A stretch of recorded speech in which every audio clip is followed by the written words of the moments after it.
Assalamualaikum warahmatullahi wabarakatuh. Beripol News kembali hadir di tengah-tengah sahabat semua untuk menginformasikan berita-berita terbaru seputar dunia politik dan info terkini lainnya. Terima kasih banyak bagi sahabat yang sudah mendukung channel ini. Semoga selalu diberikan kelancaran dalam segala aktivitasnya. Amin amin ya rabbal alamin.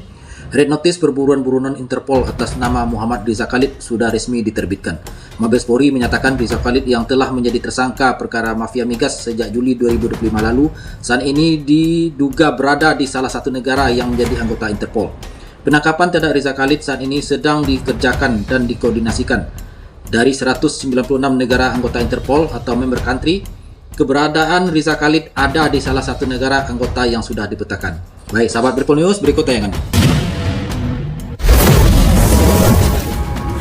Buron korupsi 285,5 triliun rupiah diduga masih bebas di Asia Tenggara. Kejaksaan Agung mengakui Muhammad Riza Khalid terdeteksi di wilayah ASEAN, tapi negaranya belum dibuka ke publik. Kenapa belum ditangkap? Kasus ini bukan kecil. Kerugian negara 193,7 triliun rupiah, plus kerugian ekonomi 91,3 triliun rupiah. Riza Khalid sudah DPO sejak Agustus 2025. Paspornya dicabut, tapi masih bisa bergerak lintas negara. Sosok Raja Minyak yang terlibat korupsi besar Pertamina kabur dan menikah lagi di Malaysia dengan anak bangsawan. Perdana Menteri Malaysia Anwar Ibrahim beri pernyataan gak akan melindungi dia. Benarkah demikian? Nama Riza tiba-tiba nongol saat anggota Parlemen Malaysia menggelar rapat dalam sesi tanya jawab. Anggota Partai Perikatan Nasional Wan Ahmad Faisal mengajukan pertanyaan terkait keberadaan dan status hukum Riza. Khawatir keberadaan Riza bisa mengganggu hubungan diplomatik dua negara Indonesia-Malaysia, termasuk perundingan maritim di Laut Sulawesi. Menurut Alamin, Malaysia tegas dalam menegakkan hukum dan tidak ada seorang pun yang berada di atas hukum. Tidak akan ada perlindungan bagi mereka yang bersalah, katanya. Saat melakukan kunjungan ke Jakarta pun, Perdana Menteri Anwar Ibrahim menyatakan bahwa Malaysia tidak akan ikut campur dalam urusan hukum yang melibatkan Riza. Tetapi, Anwar menyatakan siap bekerja sama dengan pemerintah Indonesia jika ada permintaan resmi untuk membantu proses pencarian Riza. Nama Riza Khalid kembali mencuat, bukan di Jakarta tapi di Parlemen Malaysia. Sosok yang dikenal sebagai The Oil Mogul itu ditanyakan langsung oleh anggota Dewan. Perdana Menteri Anwar Ibrahim pun menjawab tanpa ragu. Kami tidak akan memberikan perlindungan, status sosial dan hubungan pribadi, sekalipun menyentuh lingkar kerajaan, tidak bisa jadi benteng perlindungan. Riza Khalid sendiri telah ditetapkan sebagai tersangka oleh Kejaksaan Agung Republik Indonesia atas kasus korupsi di Pertamina.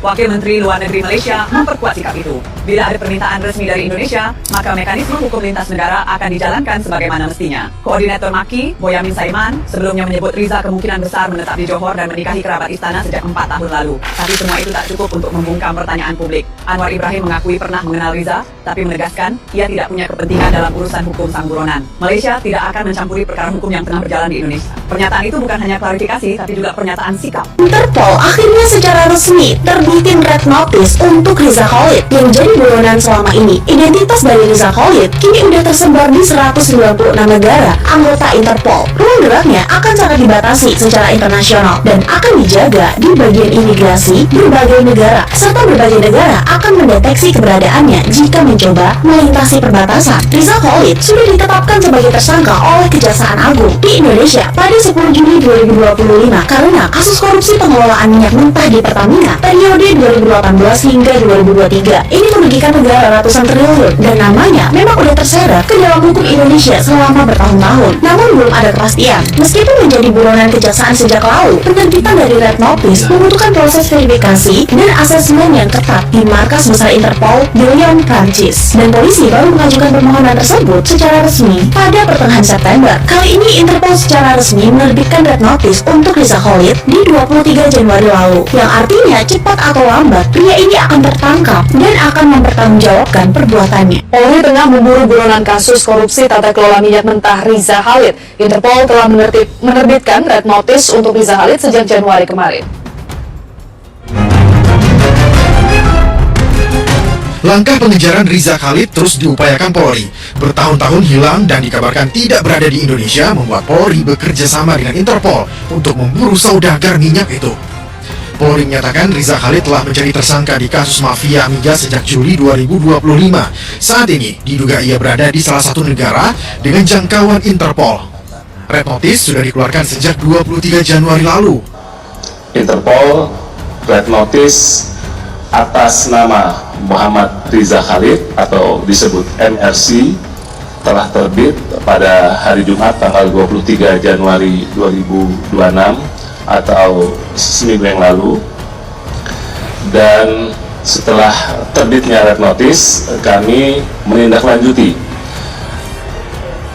upaya yang dilakukan oleh ZNCB Interpol Indonesia melakukan koordinasi tentunya dengan counterpart, baik counterpart asing maupun counterpart yang berada di dalam negeri. Meski belum dapat mengungkap secara detail lokasi keberadaan Riza Khalid, namun Polri dan Interpol sudah mengetahui negara tempat yang bersangkutan berada.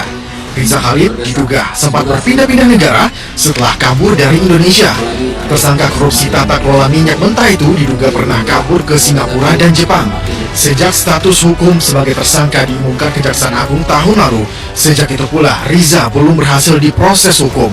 Kasus yang menyeret Riza Khalid di korupsi tata kelola minyak mentah dan produk kilang Pertamina, subholding dan kontraktor pada tahun 2018 hingga 2023 diduga merugikan negara 285 triliun rupiah. Bahwa subjek Interpol Red Notice ini memang berada di salah satu negara yang sudah kami identifikasikan dan sudah kami petakan, dan kami pun sudah menjalin kontak terkait dengan Interpol Red Notice yang diterbitkan oleh Lyon, karena kami sebagai requesting country, kami sebagai negara peminta, untuk Red Notice diterbitkan oleh markas besar Interpol di Lyon, dan keberadaan subjek saudara MRC kami pastikan bukan berada di Lyon, Prancis, tetapi ada di salah satu negara member country dari Interpol itu sendiri. Jadi di Interpol itu ada 190 negara anggota member country, dan di salah satu negara itu sudah kami petakan. Nah, karena Red Notice ini berlaku di seluruh negara anggota Interpol, di 197 negara anggota Interpol, tentunya untuk ruang gerak dari subjek ini sangat terbatas, dan yang bersangkutan sejauh ini hanya memiliki satu paspor, yaitu paspor Indonesia, dan untuk keberadaan dari awal kami sudah mengetahui. Untuk itulah kenapa agak lama prosesnya, dan seperti yang disampaikan Pak Riki, sistem hukum yang berbeda antara satu negara dengan negara lain, dan itu membutuhkan waktu agar kami, seperti yang disampaikan Pak Riki, comply, ya, kami bisa membuktikan bahwa dual criminality, apa yang dilakukan yang bersangkutan di tempat kami disebut kejahatan, dan di negara tempat yang bersangkutan tersembunyi juga dianggap sebagai suatu kejahatan. Lanjuti dengan terbitnya Red Notice,